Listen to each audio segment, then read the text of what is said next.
आज के इस वीडियो में हम लोग ट्रांसफार्मर ऑयल फिल्टरेशन के बारे में जानेंगे कि हम लोग ट्रांसफार्मर की ऑयल को फिल्टरेशन कब, क्यों और कैसे करते हैं, उसे कितने डिग्री टेम्परेचर पे गर्म करते हैं, उसके बाद ही ट्रांसफार्मर में ऑयल डालते हैं और उससे जुड़ी कुछ खास बातें।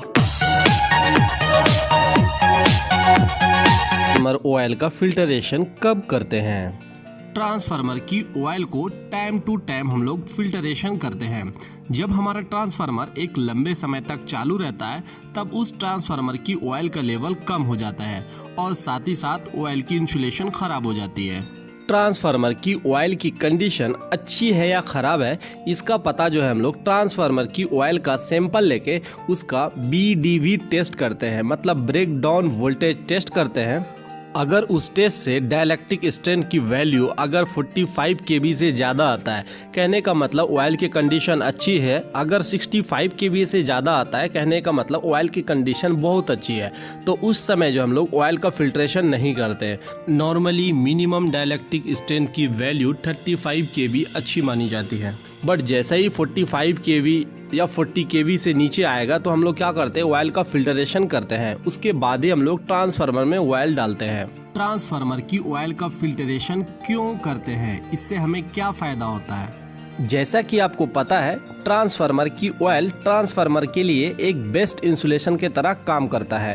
कहने का मतलब ट्रांसफार्मर के अंदर जो खाली जगह होता है, उस खाली जगह में हम लोग एक अच्छा इंसुलेटिंग मटेरियल डालते हैं जो कि हमारा ट्रांसफार्मर ऑयल होता है, जो कि उस खाली जगह को अच्छी तरीके से भर देता है। ट्रांसफार्मर की ऑयल में बहुत सारे ऐसे चीज़ मौजूद हो सकते हैं जो कि ट्रांसफार्मर की ऑयल का इंसुलेशन खराब कर दें। अगर हम ट्रांसफार्मर की ऑयल का फिल्टरेशन करते हैं तो उससे होता क्या है, जो हमारे ट्रांसफार्मर ऑयल में जो भी मॉइस्चर, नमी कंटेंट मौजूद होंगे उसे हम लोग इस फिल्टरेशन से आसानी से बाहर निकाल देते हैं। जो भी उस ऑयल के अंदर डिजॉल्व गैसेज हो या एसिडिटी या स्लज या अदर भी अनवांटेड इम्प्योरिटीज हो, उसे भी हम लोग आसानी से हटा सकते हैं इस फिल्टरेशन से। ओवरऑल कहने का मतलब जब हम ऑयल का फिल्टरेशन करेंगे तो उससे हमारी ऑयल की डाइलेक्ट्रिक स्ट्रेंथ जो होगी वो इम्प्रूव हो जाएगी, अच्छी हो जाएगी। उससे हमारी ट्रांसफार्मर की जो लाइफ होगी वो बढ़ जाएगी। ट्रांसफार्मर का ब्रेकडाउन का जो खतरा होगा वो भी कम हो जाएगा। ट्रांसफार्मर की ऑयल का फिल्टरेशन कैसे करते हैं? ट्रांसफार्मर की ऑयल को फिल्टर करने के लिए एक ऑयल फिल्टरेशन मशीन आती है जिसके द्वारा हम लोग ऑयल का शुद्धिकरण करते हैं। लगभग आपको 250 LPH से 24,000 LPH मतलब लीटर पर आवर तक ये शुद्धिकरण कर सकती है। ट्रांसफार्मर ऑयल फिल्टरेशन मशीन के द्वारा मेजर 3 स्टेप को फॉलो करते हुए ऑयल का शुद्धिकरण करता है। पहला है हीटिंग, दूसरा है फिल्टरेशन, तीसरा है डीगैसिफिकेशन। तो चलिए अब हम लोग स्टेप बाय स्टेप देखेंगे कौन सा पार्ट किस चीज का शुद्धिकरण करता है। इस ट्रांसफार्मर ऑयल फिल्टरेशन मशीन में आपको 2 वाल्व दिखेंगे।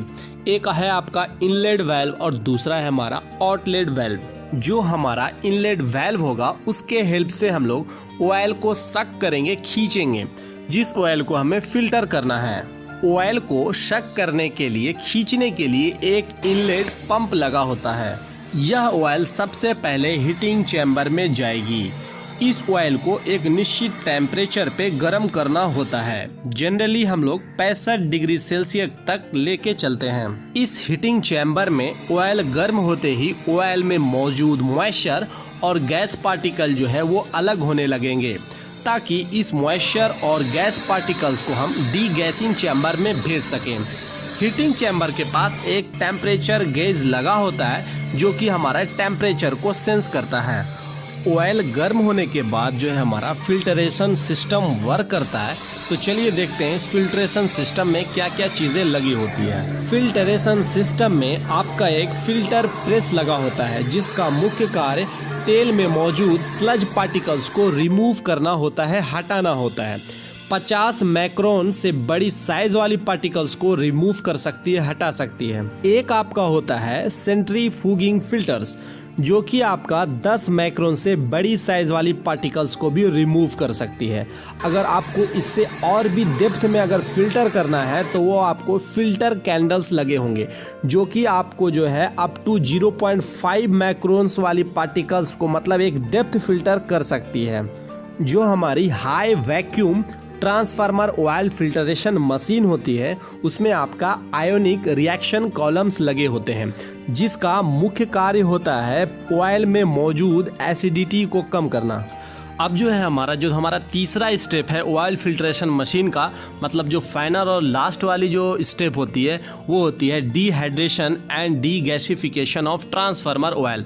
तो इस स्टेप में इस चैम्बर में हमारा होता है क्या, जो हमारी डिजॉल्व गैसेज होते हैं, जो हमारी मॉइस्चर होती है, वो इस चैम्बर में जो है इसको अलग कर दिया जाता है, इसे आउटलेट से बाहर निकाल दिया जाता है। इस चैम्बर के अंदर जो है हमारा कॉपर या एल्युमिनियम की बनी हुई रेसिंग रिंग्स लगी होती है, मौजूद होती है। इस चैम्बर में एक साइड ग्लास लगी होती है और साथ ही साथ एक इल्यूमिनेटिंग लैंप्स लगे होते हैं। इस ग्लास के हेल्प से हम लोग इस चैम्बर के अंदर हो रही एक्टिविटी को आसानी से देख सकते हैं।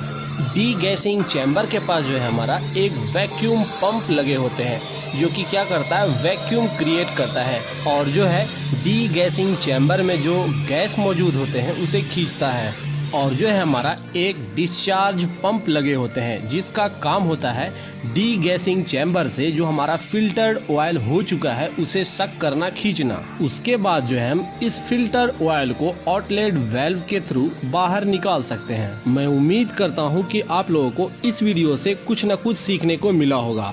अगर आपको ये वीडियो अच्छा लगा हो तो लाइक कीजिए और अपने इलेक्ट्रिकल फ्रेंड के साथ शेयर कीजिए। Thank you for watching my videos. मिलते हैं फिर अगले वीडियो के साथ। Good luck and have a nice day.